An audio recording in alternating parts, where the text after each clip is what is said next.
time is passing. That's nothing new to anyone, is it? You are on the Messages from the Soul channel. Subscribe now, turn on notifications, and help spread the light.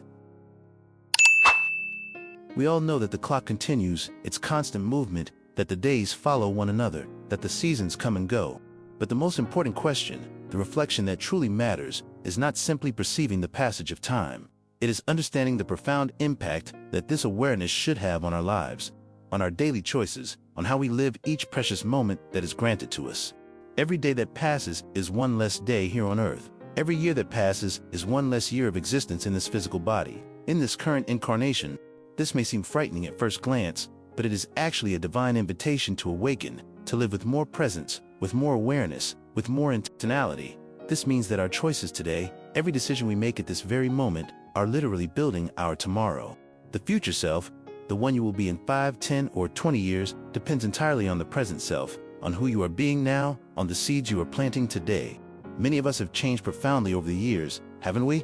If you stop to think about who you were 20 or 30 years ago, you'll probably be surprised at how much you've transformed. What we were in the past is very different from what we are today. Values that once seemed absolute may have changed completely. Worldviews that we once defended tooth and nail may have expanded or transformed entirely. Ways of seeing life, of relating to people, of understanding what really matters, all of this transforms along the journey. And it's natural, it's healthy. It's part of the spiritual evolution process that this transformation continues to happen. Life is constant movement. We are evolving spirits, and each experience we live through shapes us, teaches us, transforms us. The important thing is that this transformation is conscious, that it is in the direction of good, of love, of light, and not simply an unconscious drift at the mercy of circumstances. An interesting and powerful spiritual exercise is to imagine your future self coming back in time to talk to you now. Close your eyes for a moment and visualize this. Imagine that, in 10 or 20 years, you, more mature, wiser, with all the experiences you will still live, could come back and sit next to you at this moment. What would they say? What advice would they give? What warnings would they issue? Probably, the first request would be that you take care of your physical body with more affection and attention. He would remind you that this body is the sacred temple that houses your spirit and that it deserves respect and care. He would ask you to pay more attention to your health, getting those exams you've been putting off, consulting that doctor you need to see, addressing that issue you've been ignoring. He would remind you of the importance of mindful eating, of nourishing your body with what truly benefits it, not just what is convenient or tasty at the moment. He would talk about the need for adequate rest, because a tired body cannot fully fulfill its mission. All this because your future self will depend entirely on how you treat your body today. But he would also surely remind you of something even more important: caring for your spirit, your immortal essence.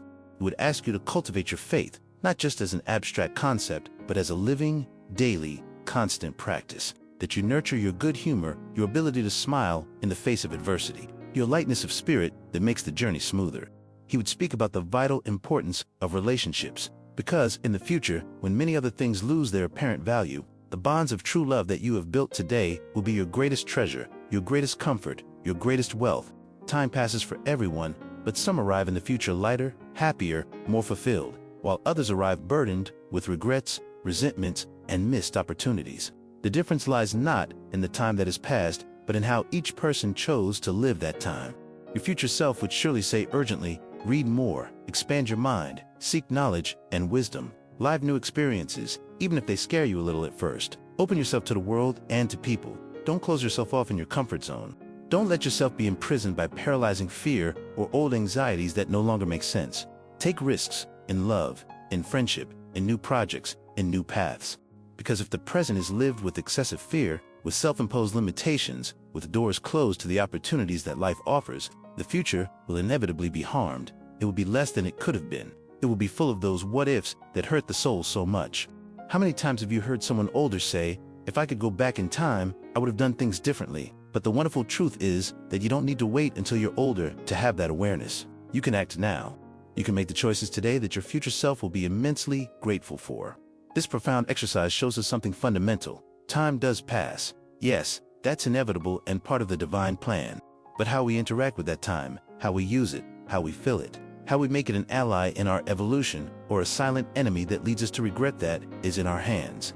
The future will be a direct result of what we choose to live now, of the seeds we plant today, of the love we offer today. of the forgiveness we practice today, of the gratitude we cultivate today. It's not about living with anxiety about the future, always worried about what's to come.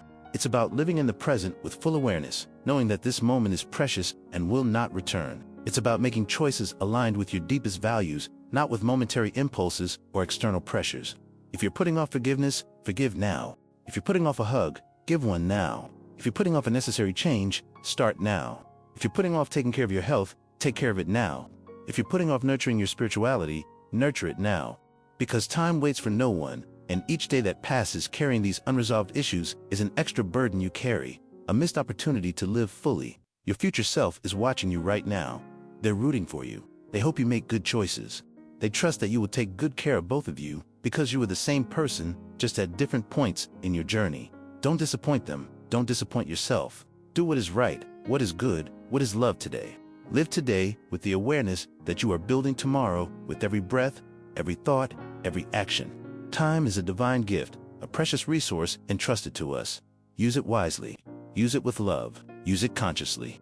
And when the future arrives, and it surely will, you can look back with peace in your heart, knowing that you did your best, that you lived fully, that you loved intensely, that you grew spiritually, and that, my brother, my sister, is all that truly matters. If this message touched your heart, share it with someone special and leave a comment saying how you felt. And don't forget to subscribe to the Message from the Soul channel to continue receiving words of faith, hope, and comfort.